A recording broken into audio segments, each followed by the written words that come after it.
Patay ng usa ka lalaking senior citizen human mabanggaan og sakyanan at ubangan sa usa ka bangko sa Davao Bukidnon Highway, Kalinan Poblasyon, Davao City, pasado alas 5 sa buntag kagahapon, Oktubre 27, 2024. Nailhan ang biktima nga si Jose Luis Picho, 68 anyos, residente sa Delara Street, Kalinan, Davao City. Subay sa report, nitabok ang biktima sa highway sa dihang aksidente kining nabanggaan nga miresulta sa kamatayon. Gikusudiya sa kapulisan ng driver nga usa ka 24 anyos nga si Luel, taga Barangay Pampanga, Sasa ning syudad. Reckless imprudence resulting to homicide ang atubangon sa driver. Angol lang 5 anyos nga bata nga si Alias Vilmar human nabanggaan og pickup truck alas 12 sa udto kagahapon, Oktubre 27 sa Shrine Hills, Matina ning syudad. Subay sa investigasyon, gikan sa Carlos P. Garcia Highway paingon sa MacArthur Highway ang pickup nga gimaneho sa 25 anyos nga si Justin, residente sa El Rio Vista, Davao City. Nabanggaan niini ang bata nga patabok sa kalsada. Nahagba ug nakaangkon og samad ang biktima ug daling gidala sa Davao Doctors Hospital.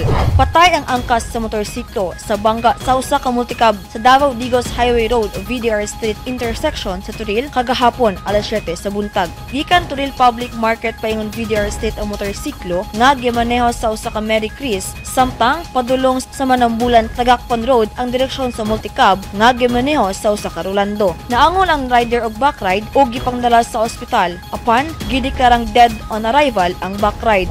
Patay sab ang 60 anyos nga driver sa motorsiklo samtang angol ang duha ka angkas human mabangga sa pickup kagahapon, Oktubre 27 sa Malagos, Baguio District ning syudad. Gimaneho sa usa ka Melchor ang motorsiklo ug angkas niini ang 60 anyos nga misis nga giilang sa Virginia ug 15 anyos nga apo. Subay sa initial nga investigasyon, head-on ang bangga sa pick-up ug motorsiklo.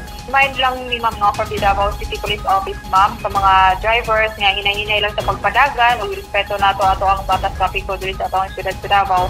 Kay na-observe nato karon, Ma'am, nga sunod-sunod ang ato ang insidente diha sa dalan. Mao nang magmatunti ka permi kaya kinabuhi ang Ma'am no, ato ang gidala, ang ato ang safety, ang ato ang dapat unahon. Nagpahinumdum ang mga otoridad sa tanang motorista nga mag-amping gyud sa pagmaneho.